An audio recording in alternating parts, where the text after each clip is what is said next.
Hi friends, आज बनवायचं होतं सुक्कं चिकन. म्हणलं रेसिपी शेअर करावी, कारण की प्रत्येकाची पद्धत ही वेगवेगळी असते.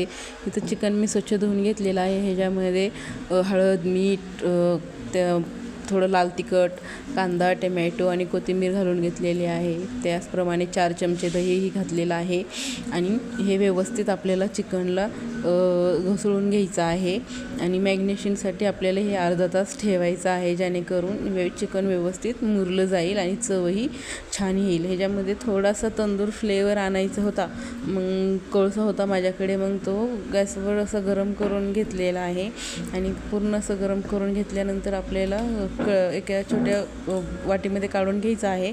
आणि मस्त त्याच्यावर अशी तुपाची धार द्यायची आहे, जेणेकरून आपल्याला तंदुरी जो फ्लेवर आहे तो आपल्याला मिळेल. आणि हे आपल्याला झाकून ठेवायचं आहे, म्हणजे जो पूर्ण फ्लेवर जो आहे आतमध्ये बसलेला. आणि हे चिकन वापरून घ्यायचं आहे. वापरल्यानंतर ह्याच्यामध्ये आपल्याला पूर्ण पाणी जे सुटेल ते पूर्ण मिठाचं आणि दहीचं पाणी आटवून घ्यायचं आहे. मग त्याच्यामध्ये गरम पाणी आपल्याला घालायचं आहे. आणि गरम पाणी घालून चिकन एक 15 मिनटं चांगलं शिजवून घ्यायचं आहे. आणि शिजवल्यानंतर ह्याच्यामध्ये मसाला, कांदा, टमॅटो, अद्रक, लसूण आणि कोथिंबीर एवढाच मसाला मी वापरते.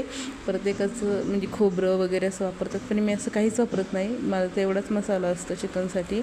आणि आता फोडणीसाठी ते शाही जिरे आणि जिरे घेतलेले आहेत. एक तमालपत्र घेतलेलं आहे. आणि जो मसाला बारीक केला होता तो आपल्याला व्यवस्थित छान असा परतून घ्यायचा आहे. आणि हा मसाला पूर्ण तेल सुटेपर्यंत आपल्याला परतायचा आहे.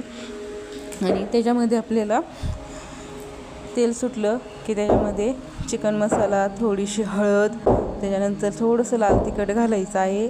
आणि मी रेडीमेड मसाला वापरते चिकनच्या भाजीसाठी, चिकन कोल्हापुरी मसाला. आणि तो सुका मसाला आहे, त्याने भाज्याची चवही खूप छान येते, नाही का. आणि ग्रेव्हीसाठीही खूप छान आहे. हे पूर्ण मसाल्याचं पाकीट वापरायचं आहे आपल्याला. आणि छान तेल सुटेपर्यंत परतून घ्यायचं आहे. याच्यामध्ये तिखट वगैरे घालायची काहीच गरज नाही आहे. तुमची इच्छा असेल तर तुम्ही घालू शकता, न घातलं तरीही चालतं. आणि हे तेल सुटेपर्यंत आपल्याला छान परतून घ्यायचं आहे. आणि जे चिकन आपण वापरलेलं आहे ते आपल्याला त्याच्यामध्ये घालून घ्यायचं आहे. आणि ते सुके बनवायचं आहे, त्यामुळे ह्याच्यामध्ये पाण्याचा वापर जास्त करायचा नाही, कारण की आपली जी ग्रेव्ही आहे ती पातळ होऊ शकते. त्यामुळे आता आपल्याला जे आपलं वापरून घेतलेलं चिकन आहे ना, तेवढ्याच आपल्याला वापर करायचा आहे. आणि हे छान व्यवस्थित शिजवून घ्यायचं आहे.